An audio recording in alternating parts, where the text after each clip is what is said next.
வெள்ளக்காரன் காலை நக்கி பிழைத்தால் தவறில்லை, கிறித்தவ ஆங்கிலேயன் ஷூ போட்ட கால் அதனால் சுத்தமாக இருக்கும்னு சொன்ன ஈவேரா வழியில் வந்தவர்கள் இவர்கள். கருணாநிதி ஆகட்டும் இருக்கட்டும், அண்ணாதுரை ஆகட்டும், ஈவேராவாக இருக்கட்டும், வைரமுத்து, இவங்கெல்லாம் நாத்திக மதவெறி பைத்தியம். பிறப்பு இல்லைன்னு சொன்னால் பிறப்பை கற்பிதம்னு நீ சொல்ற, ஆனா திருவள்ளுவர் அப்படி சொல்லல. கடவுள் இருக்கிறார், அவரை வணங்க வேண்டும் என்பது திருவள்ளுவர் சொல்றது. நீ அதை அப்புறம் திருக்குறளுக்கு நீ என்னத்துக்கு ஒரே எழுது? ஒரு புஸ்தகம் வருது 1996 Vaali plus Vairamuthu is equal to ஆபாசம். அந்த புக்குக்கு முன்னுரைய இந்த 2 பேர் கொடுத்து புக்கையும் ரிலீஸ் பண்றாங்க. அதுல பேசுறப்ப இவர் இவ்வளவு அருவருப்பாக இவ்வளவு ஆபாசமாக பாடல் எழுதுகிறார். இவர் நிறுத்தி கொள்ளாவிட்டால் நாங்கள் நிறுத்த வைப்போம். கோயில்ல போய் இவனுங்க போய் தீக்கா வழியில நடந்து கொள்ள, அதுக்கப்புறம் அந்த அம்மா கோயிலுக்கு போறதை நிறுத்திச்சோம். இப்ப இவங்க எல்லாம் என்ன சொல்லுவாங்க? என் மனைவி போவதை நான் தடுக்க மாட்டேன், என் தாயார் போவதை நான் தடுக்க மாட்டேன்னு கனிமொழி அம்மை சொல்லுவாங்க. நான் சொல்றேன், உனக்கு அறிவு இருக்கா?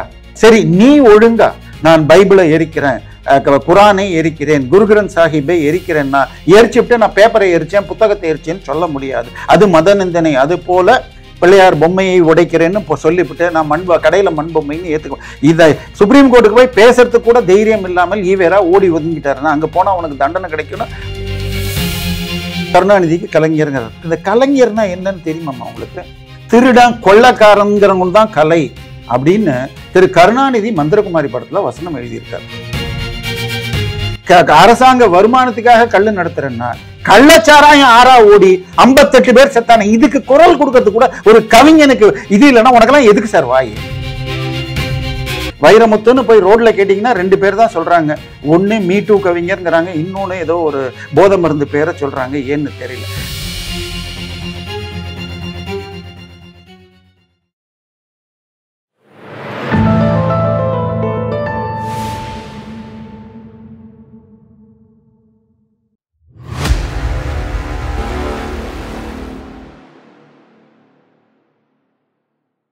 தாமரை டிவி நேயர்களுக்கு அன்பான வணக்கம். இன்று நமது நேர்காணலில் சிறப்பு விருந்தினர் அரசியல் விமர்சகர் தேவப்பிரியா அவர்கள் நம்மோடு இருந்திருக்கிறார். சார் வணக்கம். வணக்கம்.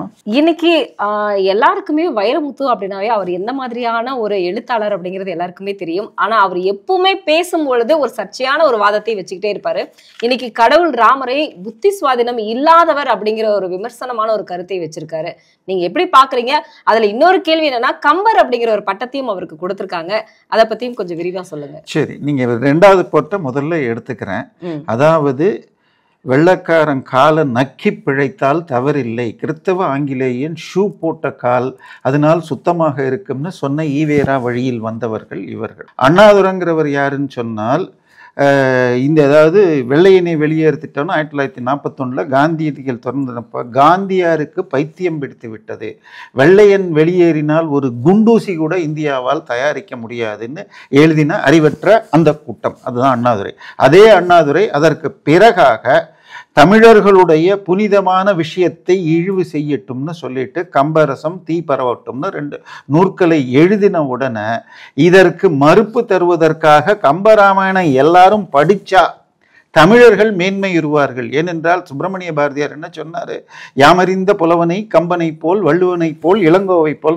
இன்னைக்கு இளங்கோவை எத்தனை பாட்டு உங்களுக்கு தெரியும்? கம்பனை பத்தி எத்தனை பாட்டு தெரியும்? ஏதோ 1-2 மனப்பாட பாட்டு தெரிஞ்சா தெரியாது. ஸோ இந்த திராவிடம் நம்மள இதை படிக்காம கெடுத்திருக்காங்க.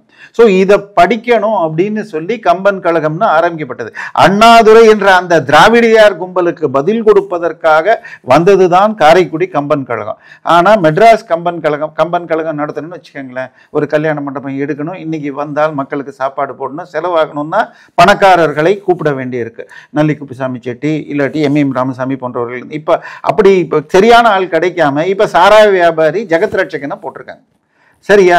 அவர் திராவிடியார். ஸோ அவருக்கு ஆழ்வார் இதுன்னு வச்சிருக்கார். அவர் பேர்ல 10-15 புக்கு வந்திருக்குது அவர் எழுதுனதாக. இப்ப அதே புக்கை அவர் பேரை எடுத்து டைட்டில் அதே இருக்குது, புக்கு ஆத்தர் பேரை போட்டு இப்போ HRNC வெளியிடுது. இப்போ அவர் யார் புக்கை வெளியிட்டாரா இல்லை அதை எடுத்து இவங்க போடுறாங்களா? ஏன் இப்படி பண்ணுறாங்கன்னு தெரியல. இவங்க பண்ணுறது அர்த்தம். இதுக்கு அடுத்தது ஏன் வைரமுத்து பேசினார்னு கேட்குறீங்க. இதுக்கு நான் பதில் சொல்கிறத விட திருவள்ளுவர் சொல்கிறது சரி. அதாவது அறத்திற்கு அடிப்படை அன்புன்னு நினைக்காத, மரத்திற்கும் அன்பு தான் காரணம் அப்படிங்கிறார். அதாவது இப்ப இது நான் நல்லது செய்யணும் புண்ணியம் கிடைக்கணுங்கிறது அறத்துக்கு அன்பு காரணம். இப்ப போர் எதிரி நாட்டோட போர் போறோம் இல்லாட்டி அப்படின்னா மரம்ங்கிறது தான் வீரம் ஆக்சுவலா. ஸோ அது ஏன் நம்ம நாட்டை இன்னும் வளமாக்கணும் அப்படிங்கிற ஒரு ஆசை அங்கதான், அதுக்கும் இது அன்பு தான் காரணமாக இருக்கிறது. அதே ஆசை அதிகமாச்சுன்னு வச்சுக்கோங்க, ஒரு சின்ன தப்பு பண்ணா கூட கோபம் வருது.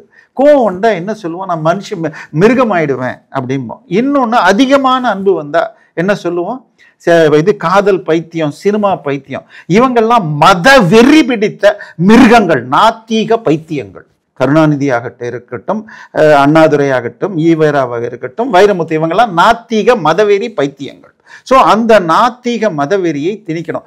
கம்பனை போல், வள்ளுவனை போல், இளங்கோவை போல்னு சொன்ன அந்த அவங்க பேரெல்லாம் கெடுக்கணும். ஏன்னா திராவிடியார்கள் மட்டும்தான் நல்லவங்க, மீதி எல்லாரும் கெட்டவங்க. அவர் என்ன பண்ணியிருக்காரு அதுலன்னா, கம்பர் வாலி ஐ மீன் ராமாயணத்தில் வாலியை மறைந்திருந்து ராமர் கொன்னார்.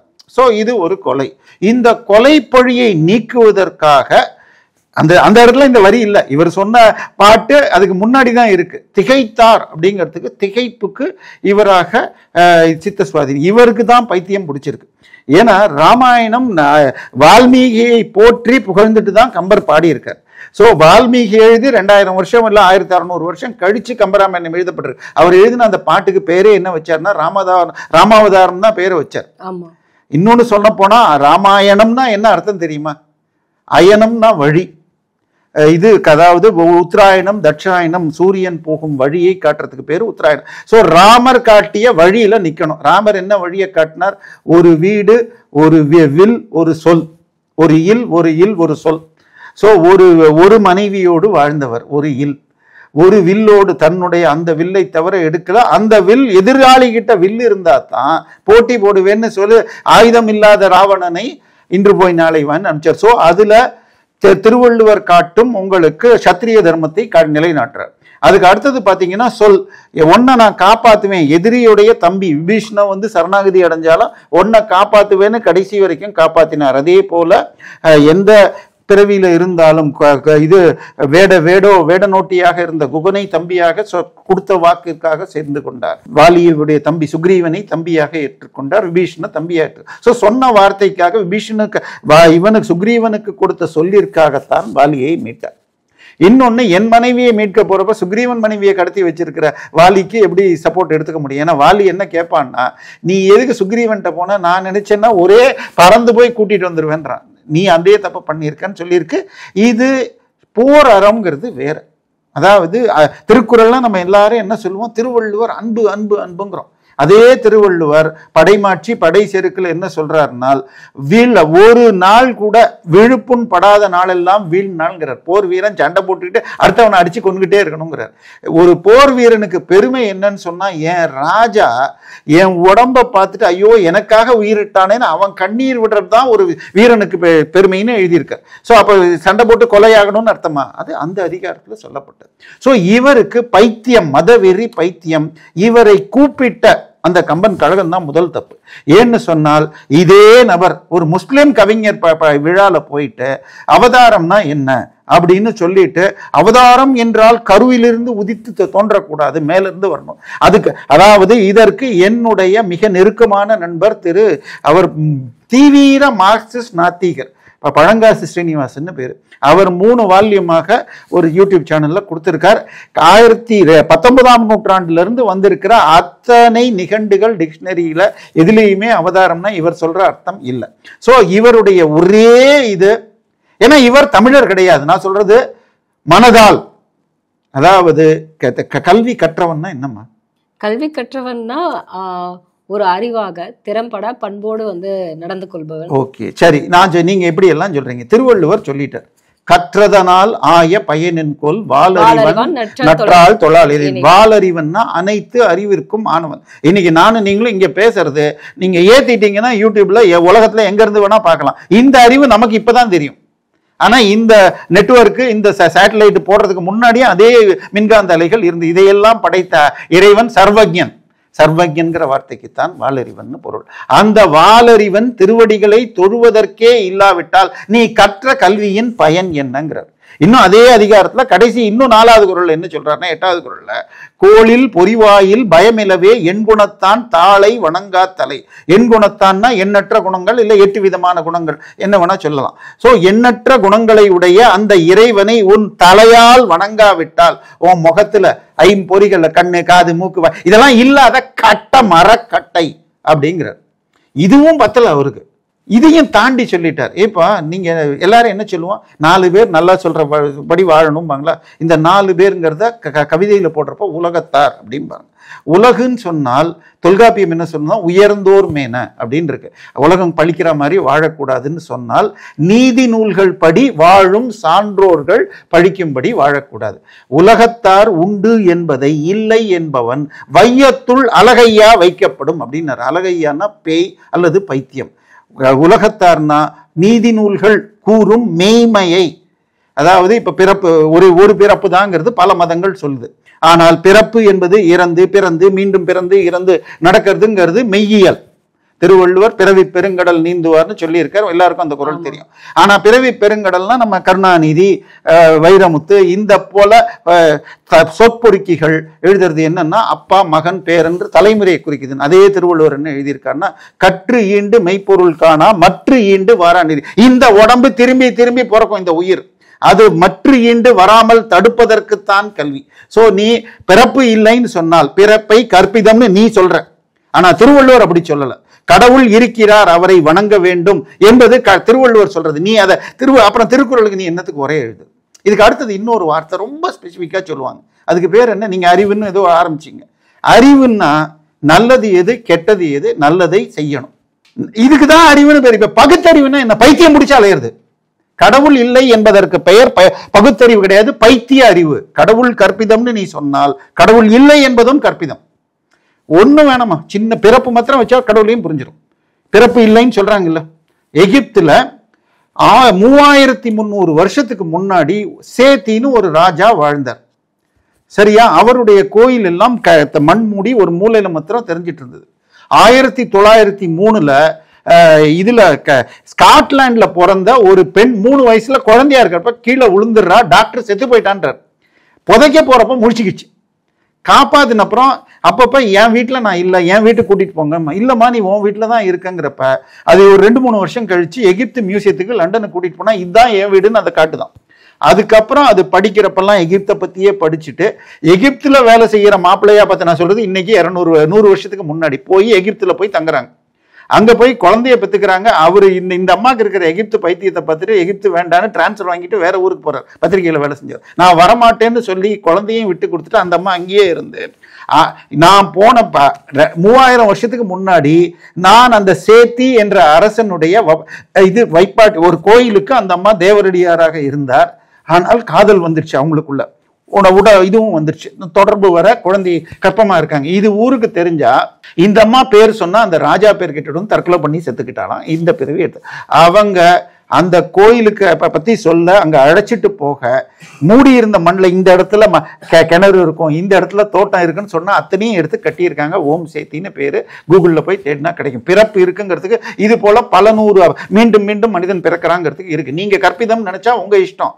ஏன்னா உறங்குவது போலும் சாக்காடு, உறங்கி விழித்தல் போலும் பிறப்பு. தூங்கி தூங்கி தூங்கி அதே பாடிதான் எழுந்துக்குது. இதை இன்னும் சொல்றதுக்கு புக்கில் கடந்த பயிர்ம்பர், அதாவது பறவைம்பர். கூட்டுல இருந்து பறவை போகுது, திருப்பி அதே கூட்டுக்கு பறவை வரா மாதிரிதான் உடம்புங்கிறது.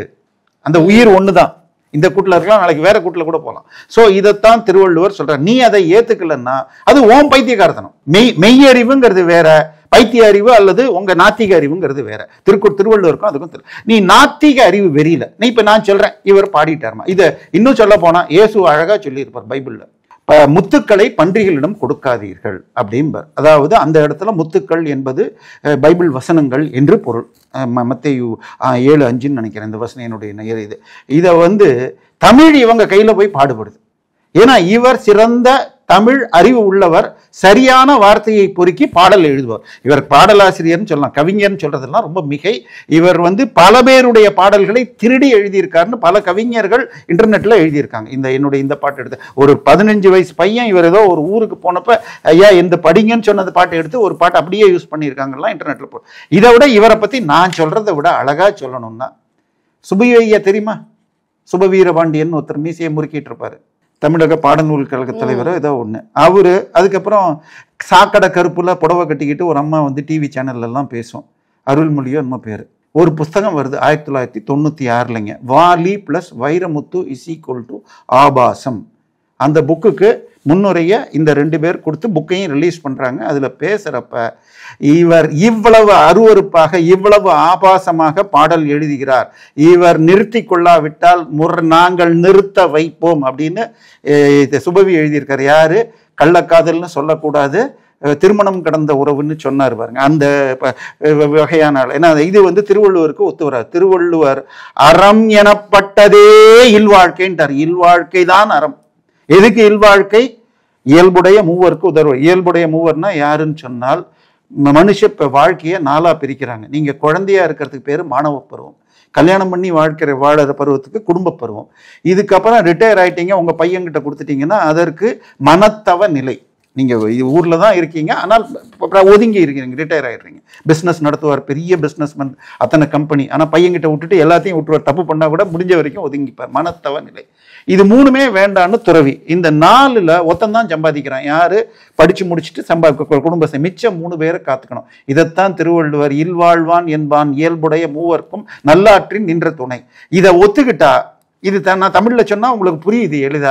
இது இதை வந்து பிரம்மச்சரியம், கிரகஸ்தம், வானப்பிரஸ்தம், இல்ல துறவரம்னா உடனே சமஸ்கிருத வர்ணாசிரமம் சொல்லிடுவாங்க. ஸோ இதுதான் திருவள்ளுவருடைய இதை. இப்ப திருவள்ளுவர் இன்னொன்னையும் சொல்லியிருக்காருமா, இந்த வைரமுத்து இதுல அருள்மொழி என்ன சொன்னாங்க, இவரை மாத்திரம் சொல்லக்கூடாது, கவிஞரை மாத்திரம், இந்த பாட்டை எடுக்கிற டைரக்டர், ப்ரொடியூசர் எல்லாருக்கும் நாங்க கையை வளர்ப்போம்னாங்க. ஏன்னா இந்த ஆட்சி வந்த உடனே ஒரு டிவி சேனல்ல திமுகவுடையவர் கையை சுழுக்கெடுப்போம்னாரு. 96லயும் அப்படிதான் பேசிட்டு உடனே இவர் என்ன பண்ணிட்டாரு, எனக்கு நம்ம சைடு இவங்க தான், இந்த பொறுக்கைகளோட சேர்ந்தா நமக்கு பாதுகாப்புன்னா அந்த சைடு போய் சேர்ந்துக்கிட்டு. சரியா? அதுக்கப்புறம் ராமரை பத்தி பேசினார். இதே இவர் ஒரு சினிமா பாட்டுல எழுதுறார், அன்பென்னும் அகிலமே அது ரூபன் தோணினானேன்னு இயேசுகதை. அந்த வரியை எடுத்து பார்த்தா என்னால பைபிள்ல வரிக்கு வரி அது பொய்ன்னு தெரியும். இயேசுடைய தாய் மரியாள் ரோம் வீரன் பேந்தர் என்பவரோடு சேர்ந்ததுதான் பிறந்ததுன்னு சொல்லிட்டு ஜேம்ஸ் டபர்ங்கிறவர் ஜீசஸ் டைனஸ்டிங்கிற புக் எழுதினவர் எழுதி அந்த கல்லறையே இன்னைக்கு ஜெர்மன்ல இருக்கு. இயேசுடைய தந்தை எனப்படும் ஒரு ரோமன் வீரர் பேந்தர் கல்லறை. ஸோ இவர் கன்னி பெற்றார் இல்லாட்டி வைக்கோல் மேல படுத்தார்னா மத்தேயு கதைப்படி இயேசுடைய வீடே வந்து இதுல பெத்லஹேம் தான். அப்ப வீட்டுக்குள்ளதான் பிறக்க முடியும். ஆனா லூக்கா கதை எடுத்ததான். இப்ப இந்த கதை ரைட்னா அந்த கதை தப்பு, அந்த கதை. ஸோ இது எல்லா மதத்திலையும் உண்டு. நீங்க நாத்திகம் பேசுவாரா இருந்தா எல்லா மதத்தையும் திட்டணும், ஒரு மதத்தை மாத்திரம் பேசக்கூடாது. ஆச்சா, அதுக்கு அடுத்தது பார்த்தா திருவள்ளுவர் என்ன சொல்றாருன்னா, ஒரு சபையில போய் பேசணும்னா அந்த சபையை பத்தி அந்த எதை பத்தி பேசணுமோ அந்த நூல்களை கற்றுக்கணும். இல்லாட்டி நீ பேசுறது எப்படி இருக்கும்னா, அரங்கின்றி வட்டாடியற்ற. தாயக்கட்டை விளையாடுவீங்களா? கோடே போடாம வரைய முடியுமா? கீழே கட்டம் போடாம? அதுதான் வைரமுத்து பேச்சுங்கிறார். இந்த வைரமுத்து பேச்செல்லாம் கொஞ்சம் அந்த வார்த்தை ஜாலம் கரகரப்பு பேச்சுல பண்றாரு. இதான் சில பேருக்கு பிடிக்குது. கல்லாதான் சொல் காமுறுதல் முலை 2ம் இல்லாத பெண் மேல் காமம் கொண்டுவதற்கு. முலை இல்லாத ஒரு பெண்ணை, 2 முலைகளும் இல்லாத பெண்ணை பார்த்து ஒருத்தன் காமம் கொள்றது தான் இந்த வைரமுத்து பேச்சை கொள்வதுன்னு. இதுக்கு அடுத்தது வைரமுத்து பேசுறது ஏன் இப்படி பேசுறாரு? இப்ப இதுக்கு முன்னாடியே ஆண்டாளை வந்து தாசி என்று வந்து சில வருடங்களுக்கு முன்னாடி ஒவ்வொரு முறையும் இந்த மாதிரி இவர் பண்ணலாமா? இவருக்கு பின்னால் சில தலைவர்கள் தமிழ் ஃபாரின்ல இருந்து பணம் கொடுக்கிற மதமாற்ற சக்திகள் இருக்கிறது. இதுலயும் அரசியலா? மனோன்மணியம் பல்கலைக்கழகத்தில் ஆண்டாளை பற்றி ஒரு பாட புத்தகம் வச்சு நீக்கப்பட்டது.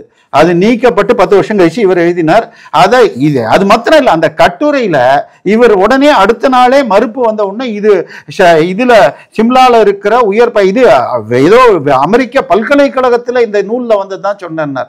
அதை பார்த்தா கூகுள்ல அப்படி வருது, அந்த லைப்ரரியில இருக்குன்னு. அப்புறம் பார்த்தா அந்த நூல்ல வெளியிடப்பட்டது ஒரு மார்க்சிஸ்ட் கல்வி நிறுவனம் கேரளா வச்சிருந்த அவருடைய கட்டுரையில படிச்சு பார்த்தா அவர் அதை சொல்லவும் இல்லை. கீழே இன்ஃபரன்ஸா நான் கோபிநாத ராவ்னு இன்னொருத்தர் பேர் எம்ஜிஎஸ் நாராயணன் சொல்லியிருந்தார். அந்த கோபிநாத் ராவ் புக்ல அந்த மாதிரி ஒரு வரி கூட இல்லை. சோ எல்லாருமே இதை திட்டமிட்டு மார்க்சிஸ்டுகளும் கிறிஸ்தவ சர்ச்சும் தமிழர்களுடைய பெருமைகளை அழிக்கணும். ஏன்னா சிலப்பதிகாரம் என்ன சொல்லுதுன்னா, நடந்தானை தூது நடந்த கிருஷ்ணரை, இது தொல் இலங்கையை அரக்கனிடமிருந்து சீதையை மீட்க போய் தம்பியோடு சென்ற ராமனை வணங்காத புகழை கேட்காத காது என்ன காதா, பேசாத நாக்கு என்ன நாக்கா அப்படின்னு பாடியிருக்க. ஸோ நீங்க தமிழர் கிடையாதுன்னு எனக்கு தெரியும். ஸோ நீங்க நீங்க உங்க வீட்டுல பேசிக்கங்க, உங்க வீட்டுக்குள்ள என்ன வேணா பண்ணிக்கங்க, உங்க பொண்டாட்டியும் பிள்ளையும் கோயிலுக்கு போவோம், அதை தடுக்க மாட்டீங்க. ஏன்னா ஈவேரா பக்தன்னு சொன்னா ஈவேரா என்ன பண்ணார்னா, அவருடைய முதல் மனைவி பேர் நாகம்மாள், ரெண்டாவது மணியம்மாள். நாகம்மாள் கோயிலுக்கு போயிருக்கப்ப வெளியூர்ல இருந்து சில தீக்கா ரவுடிகள் வந்து அந்த ரவுடி பசங்களை அனுப்பிச்சு அங்க ஒரு தாசி வந்திருக்காலும் அவள்கிட்ட போய் என்ன ரேட்டுன்னு கேட்க, கோயில்ல போய் இவனுங்க போய் தீக்கா வழியில நடந்து கொள்ள, அதுக்கப்புறம் அந்த அம்மா கோயிலுக்கு போறதை நிறுத்திச்சான். இப்ப இவங்க எல்லாம் என்ன சொல்லுவாங்க, என் மனைவி போவதை நான் தடுக்க மாட்டேன், என் தாயார் போவதை நான் தடுக்க மாட்டேன்னு கனிமொழி அம்மை சொல்லும். சோ இது ஈவேரா வழி கிடையாது. அப்படின்னா நீங்க துர்கா ஸ்டாலின் பெரியார் அதான் சொல்றேன், என் மனைவியே தாசில சொல்ல வரீங்களா? நான் சொல்றது இது தமிழர் தலைவர் ஈவேரான்ற புத்தகத்துல குறிக்கப்பட்டிருக்கு. அவர்களுடைய தலைவர் அப்படி சொல்லியிருக்காரு அப்படின்னு சொல்ல வரீங்க. ஆமா, நுண்ணிய திருவள்ளுவர் என்ன சொல்லியிருக்காருன்னா, நுண்ணிய நூல் பல கற்பினும் உண்மை அறிவே நிற்கும். நீ எத்தனை புத்தகத்தை படிச்சாலும் அறிவு நிற்கும். இதை இன்னும் கூட குடிமையில் அவர் என்ன சொல்றாருன்னா, ஒருத்தன் நலத்தின் கண் நாரின்மை தோணின் அவன் குலத்தின் கண் ஐயப்படும்ங்கிறார். ஒருத்தன் இந்த மாதிரி பேசினா எந்த வீட்டுல எந்த குடும்பத்துல எந்த ஜாதியில பிறந்தான், நிலத்தில் முளைத்தது கால் காட்டி விடுமே குலத்தில் பிறந்தவன் வாய் சொல்கிறார். ஒருத்தன் அசிங்கமா அருவருப்பா கீழ்த்தரமா பேசுறான்னா அவன் குடி எந்த குடியில எந்த குடும்பத்துல எந்த ஜாதியில பிறந்தான். நான் அதை ஏத்துக்கல. ஆனா அதுக்கு திருவள்ளுவர் இதை கொஞ்சம் மாத்தியும் சொல்றார். நிலத்தியல்பால் நீர் திரிந்தற்றே அது போல இனத்தியல்பாய் மனித மனம் மாறும் அப்படிங்கிறார். அந்த செட்டோட நீ சேர்றியோ அந்த செட்டோட தான் நீ சேருவ. சரியா? இதை தான் நான் ஏத்துக்கிறேன். அவர் அந்த காலத்துல 1200 வருஷத்துக்கு முன்னாடி திருவள்ளுவர் பிறப்பாலும் அது இருக்குன்னு எழுதியிருக்காரு இந்தந்த அதிகாரங்கள்ல. சரியா? அதனால பிரச்சனை என்னன்னா, நான் டிசைட் பண்ணிட்டேன். இவர் என்ன சொல்றாரு, கொலை என்பது ஈபிகோ சட்டப்படி தவறு, அதுல காப்பாத்துறதுக்காக இதை எழுதின. ஏன் நீயே ஈபிகோ சட்டத்துல கிட்டத்தட்ட ஜாமீன்ல வெளில இருக்க.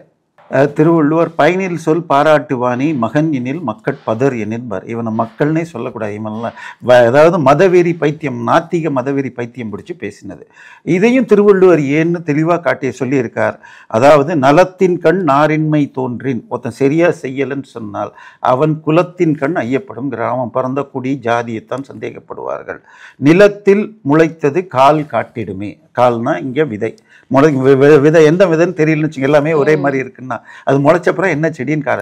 அது போல குலத்தில் பிறந்தவன் வாய்ச்சொல், அசிங்கமா பேசினான்னா அவன் இந்த குலம் இந்த குடி இந்த ஜாதியில பிறந்தான். என்னை பொறுத்த வரைக்கும் பிறப்பால் இல்லை. இன்னைக்கு கல்வி நல்லா இருந்துச்சுன்னா சரியாயிடும். கல்வியோட திருவள்ளுவரே இதற்கு இன்னொரு பதிலும் சொல்றார். நிலத்தியல்பால் நீர் திரிந்தற்றே, நீர் தண்ணி வந்து அப்படியே நல்ல கலரா நீங்க கலர்லெஸ்ஸா இருக்கு, அது இப்ப பச்சை பழ பாட்டில வச்சா பச்சை கலர்ல தெரியுது, சேத்துல விட்டா சேரா மாறிடுது. அது மாதிரி சேர்ற கூட்டம். இவன் எப்ப இந்த ஈவேரா கும்பலோடு சேர்ந்தாரோ அப்பயே மாறி போச்சு. இன்னும் சொல்ல போனால் இவர் ஒரு படத்துக்கு பாட்டு எழுதுறார். பாட்டு அந்த கதை, அந்த சினிமாவிற்கு கதை வசனம் திரு கருணாநிதி. ஆனால் அப்ப 2006 அந்த டயத்துல திமுக ஆட்சி மத்தியிலையும் மாநிலத்திலையும் இருந்த காலகட்டத்தில் பாசக்கிளிகள்ங்கிற படத்துக்கு அப்ப சென்சார் போர்டுல நிர்மலா சுரேஷ்னு ஒரு கவிஞர் திமுகல இருந்தவர் கருணாநிதி படத்துல வைரமுத்து எழுத இவ்வளவு ஆபாச பாட்டான அவர் வருத்தப்பட்டாங்க.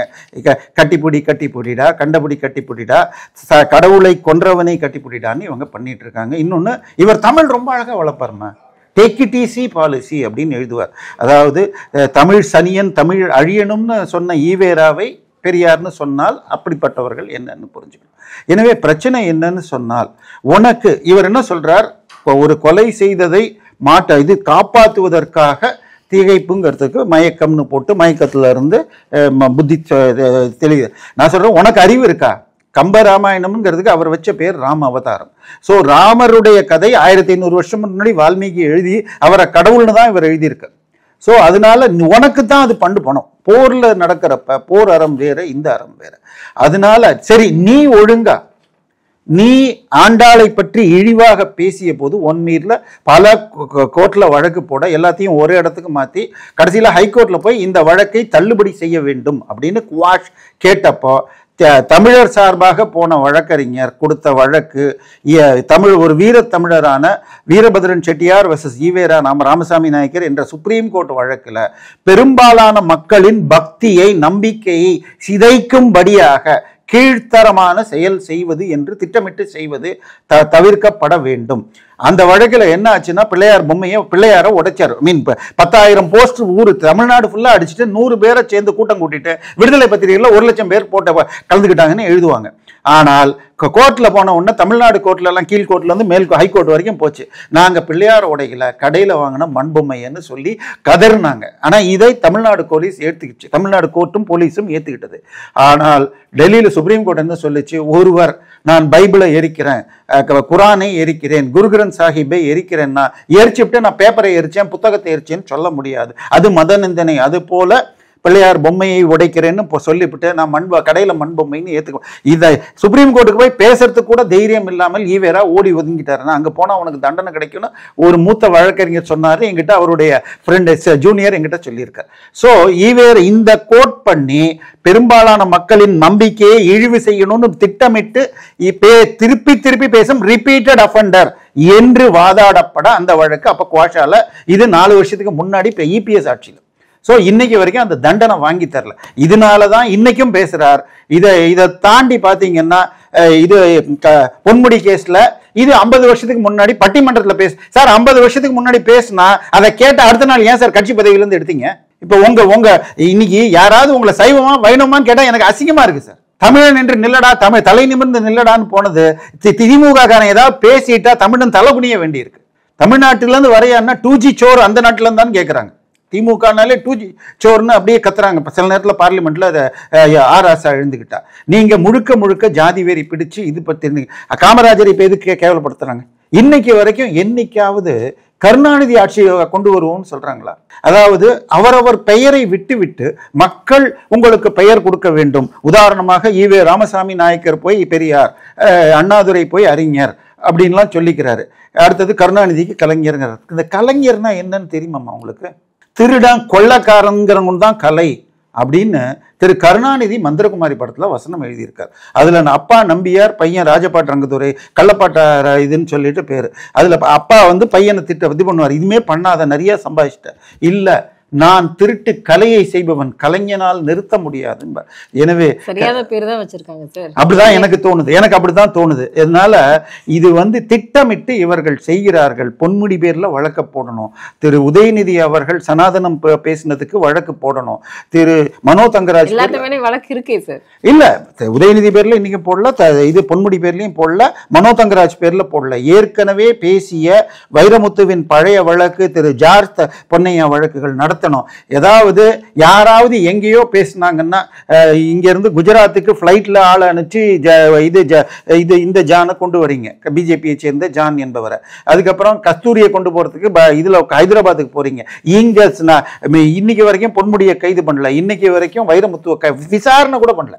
என்னை பொறுத்த வரைக்கும் கைதுங்கிறது 7 வருஷத்துக்கு மேல போனோம். ஆனா முதல்ல FIR சரியான பிரிவில் போட்டு அந்த பிரிவின்படியாக தண்டனையை வாங்கி தரணும். இன்னைக்கு இருக்கிற BNS படி 45 நாள்ல எந்த விதமான தண்டனையும் வாங்கி தரலாம். அதுலயும் நீங்க ஒரு ஃப்ராடு பண்ணி யார் அந்த சார்னே இல்லாம அண்ணா பல்கலைக்கழக கேஸ 5 மாசத்துல முடிச்சிட்டீங்க. ஆனா அதுக்கு முன்னாடி கிருஷ்ணகிரியில 100க்கும் மேற்பட்ட மாணவிகள் மீது NSS அப்படின்னு நடத்தப்பட்ட வழக்கு இன்னைக்கு வரைக்கும் முடிக்காம வச்சிருக்கீங்க 1.5 வருஷமா. அதுக்கப்புறம் அண்ணா நகர்ல அந்த ஒரு குழந்தைய அந்த வழக்கு இன்னைக்கு முடிக்கல. 2 வருஷம் ஆச்சு. சரி, திருக்குறளுக்கு ஒரு உரை எழுதினார். அந்த உரையை பத்தி நான் பேசினா இன்னும் 1 மணி நேரம் போகும். ஆனா திருவள்ளுவர் சொன்னதுல மிக முக்கியமானது கள்ளுண்ணாண்மை. இது கள்ளு விற்கிறதே தப்பு, இவங்க அதுல லாபம் பார்க்கறது தப்பு. சாராயம் தயாரிக்கிறது திரு ஜெகத் ரட்சகன், திரு TR பாலு, திரு SNJ டிஸ்டிலரிஸ், நம்ம உதயநிதி சார் SNJனே போட்டுக்கிட்டே நிற்பார். இப்படி நடத்துறாங்க. சரி, அரசாங்க வருமானத்துக்காக கள்ளு நடத்துறேன்னா கள்ளச்சாராயம் ஆறா ஓடி 58 பேர் செத்தானே. இதுக்கு குரல் கொடுக்கறது கூட ஒரு கவிஞனுக்கு இது இல்லைன்னா உனக்கெல்லாம் எதுக்கு சார் வாய்? 58 தமிழன் செத்தான் சார். இங்க அண்ணா பல்கலைக்கழகத்துல ஒரு திமுக காரன் ஒரு பெண்ணை பல்கலைக்கழகத்துக்குள்ள பண்றான் சார். இதையெல்லாம் வாயை திறக்க மாட்டீங்க. தமிழ் தாய் வாழ்த்த உட்காந்து தப்பா இருக்கு, நான் புதுசா பாடுறேன், AR ரஹ்மான் மியூசிக் போடுறான்னு இந்த ஆள் பேச. உனக்கெல்லாம் தமிழ் மேல பக்தி இருக்கா? நீ டேக் இட் ஈஸி பாலிசின்னு எழுதுறவன். தயவு செய்து நீ உன் வீட்டுக்குள்ள பேசிக்கும். இந்த மாதிரி கம்பன் கழகத்துல அழைச்சவங்களும் தப்பு, கலந்துக்கிறதுக்கு உனக்கு அதாவது இது எப்படின்னா காலை சாக்கடையில வச்சுட்டு அந்த காலை வச்சுக்கிட்டு ஒரு இதுக்குள்ள பெட்ரூம்லயோ அல்லது பள்ளி அறைங்கிற வார்த்தையை திருவள்ளுவர் யூஸ் பண்ணியிருக்கார். பள்ளிங்கிறதுக்கு கோவில் கல்விக்கூடம் அல்லது கோவில்னும் குறிக்கும், இல்லாட்டி பெட்ரூம் பள்ளி அறைன்னு சொல்லலாம். இதுக்குள்ள சாக்கடைக்குள்ள இருக்கிறவன் அந்த சாக்கடை காலோடு இது கல்விக்கூடத்துக்கு வர்ற மாதிரி ஒன்ன போன்ற ஆட்கள் தயவு செய்து கம்பன் விழாக்கும் ராமரை பத்திலாம் நீங்க பேசாதீங்க. நீங்க கட்டிப்பிடிடா, கண்டபிடி சக்கரவள்ளி கிழங்கு மாமான்னு எழுதிட்டு இருங்க. அதெல்லாம் நீங்க செய்யுங்க. அதுக்கும் உங்களுக்கு கொடுக்கறது தப்பு. அதாவது தீயவை தீயை போல ஒதுக்கி விடணும்னு சொல்றார் திருவள்ளுவர். ஏன்னா 17 பெண்கள் என் கூட படுக்க வந்தேன்னா ஏஆர் ரஹ்மான் கிட்ட பாட்டு வாங்கி தரேன்னு சீரழித்தார்கள்னு கேஸ் கொடுத்தது. இன்னைக்கு வரைக்கும் கேஸ் போடல. ஏன் அந்த ஐபிகோ கேஸ் போடலன்னு ஒரு கவிஞன் அறிவுள்ளவனா இருந்தா கேட்பான். இவர் என்ன சொன்னார்? நான் என்னை பற்றி அவதூறு சொல்பவர்கள் மீது வழக்கு போடுவேன். ஒரு ஆள் பேர்ல வழக்கு போடல. இவருக்கே இன்னைக்கு போய் வைரமுத்துன்னு போய் ரோட்ல கேட்டீங்கன்னா 2 பேர் தான் சொல்றாங்க. ஒன்னு மீட்டூ கவிஞர்ங்கிறாங்க, இன்னொன்னு ஏதோ ஒரு போதை மருந்து பேரை சொல்றாங்க. ஏன்னு தெரியல. தயவு செய்து நீங்கள் ஒரு சினிமா பாடலாசிரியராக ஓசைக்கு தமிழை பொறுக்கி போட்டு நல்ல பாடல்கள் சிலது கொடுத்துருங்க. சின்ன சின்ன ஆசையோ அந்தி மழையெல்லாம் இன்னைக்கும் நல்ல பாடல்கள் எங்களுக்கு தோணும். ஆனா அத்தோடு நிறுத்திக் கொள்ளுங்கள். உங்களை ஒரு பொறுக்கி பைத்தியம் என்று நாங்கள் நினைக்கும் நிலைக்கு கொண்டு செல்லாதீர்கள். இது உங்களுடைய இந்த பேச்சு மனநிலை பிறண்ட பைத்தியமாகத்தான் வைரமுத்துவை தமிழ் மீது காதல் கொண்ட அனைவருக்கும் தோணும்.